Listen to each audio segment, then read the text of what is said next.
Incidentally, when I was a stockbroker, I never turned down a small order for $1,000 or $15,000 or $2,000 as an accommodation because somebody wanted to be a buyer. And I can't tell you how many times people came back to me and told me, well, my Aunt Minnie died, and she just left me $2 million. What do I do with it? Yep. I mean, it happened at least 50 to 100 times over the 28-year period that I was a broker, so it pays. And you're just being kind. I mean, these people right. just want the big orders, it just... Here's a question. Are J.P. Morgan and Goldman Sachs getting taxpayer bailout money to short gold and silver? Absolutely. Is the COMEX weaker today than it was 2 months ago? Yes, very much weaker. And goodness knows how they came up with the goal to meet the demand for physical delivery on the December contract. And they're facing the same thing in February, but not in the same kind of numbers.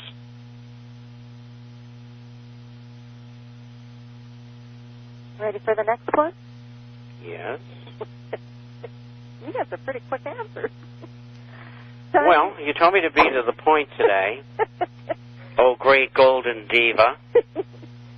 Chinese trade slowdown worsened in December, with government figures showing exports fell at their fastest rate in a decade, fueling a slump that has triggered a wave of factory closures and layoffs.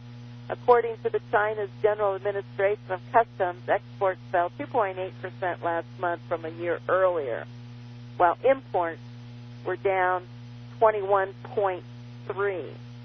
What impact does this trade slowdown have on U.S. and European markets? It's tremendous. As I said earlier, this depression that we're entering into will affect every country in the world. No one is going to avoid suffering. And, of course, China and Germany, China's number 2 right now. Germany's number 3. China just overtook them yesterday. And Japan are going to get whacked real hard. Other countries are as well. Canada and Mexico and their exports to the United States, more than 80% of their output, they're liable to drop 50%.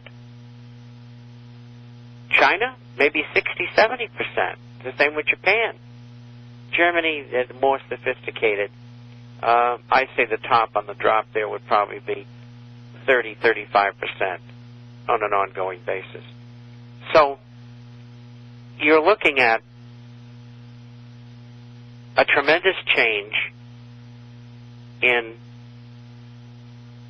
the whole structure of doing business, import-export. On top of that, what we're going to get, and I'm sorry for the long-winded answer. My voice is getting strained. This is number 3 today. You only have 20 more minutes. Okay. What we're starting to see in Russia and China and in other countries is subsidies, which we've done with General Motors and Chrysler, and trade barriers, tariffs. They've begun again over the last 3 months. A year and a half from now, everybody will be putting them on. 2 years from now, finally, we'll get legislation from our Congress that they're going to put tariffs on. They have to. It's the only thing that can save what's left of our manufacturing base, which is 11% of GDP, down from 28% in 1980. So this is the way things are going to go, and everybody's going to get hurt. And when everybody gets hurt, everybody has to borrow money, countries. Every currency goes down against one another, but more importantly, they all go down versus gold. Again and again and again and again, you come back to the common denominator. Gold is the only safe place to be. And I can't tell you that strongly enough. I've been through all of this before.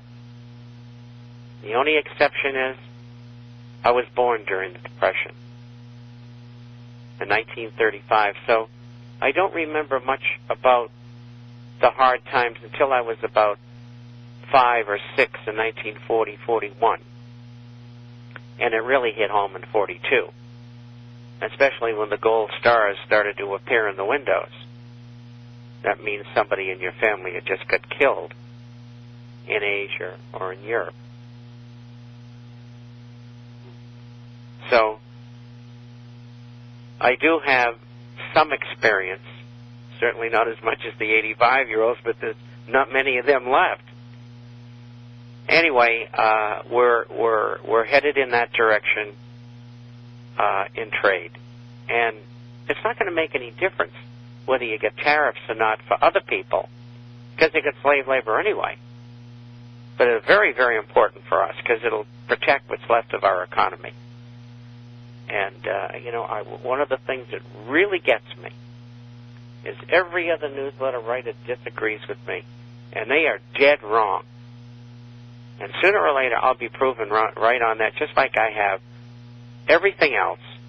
And I've been a year or 2 or 3 or 4 ahead of all of them. And some of them are very good at predicting. Trends analysis, which is Gerald Calente, is excellent. He's probably been as right as I have, but very few people have. And Dr. Schilling, Gary Schilling, has been pretty good. And Robini has too, but Robini's solutions are all Keynesian. I mean, he can't get out of the NYU bag. He's got the stern seat there. He doesn't want to jeopardize it. So you really don't get the whole truth from him, even though he picked the action, if you know what I mean. If the falling asset prices we are seeing as a liquidation event and not deflation, isn't it possible that it could continue for years due to the hundreds of trillions of dollars of outstanding derivative contracts that need to be settled? If so, then couldn't gold and silver go much lower until the liquidation ends? No. I think the deleveraging process, 70 to 75%, has already been done. And stop for a minute and think. In reading the International Forecaster, and I assume the letter writer does, that the Federal Reserve and the U.S. Treasury are lending $300 billion to hedge funds. Now, they just liquidated about $350 billion worth. Plus, they lost about $1 trillion in the last year. But that backup of $300 billion will keep them from having, at least at the outset, if they have more people getting out of the funds, they won't have to sell as many things as quickly as they would have normally. And that is going to stave off deflation and further deleveraging and space it out over a period of time. Did I answer all of that question, Melody? Yes, you did, I believe. Next question. That is a very, very sophisticated question. But then again, we have a very brilliant audience. Yes, we do. Absolutely. And here's another great question. When all this money creation hits the market economy, where is all this money going to go? If these manipulators can control prices like gold, he believes this current market downturn is designed to stake out the last of the sellers. When this manipulated bottom is reached, they will inform all their cronies to invest, and at that time the market will climb with inflationary wall of fear to obscene heights.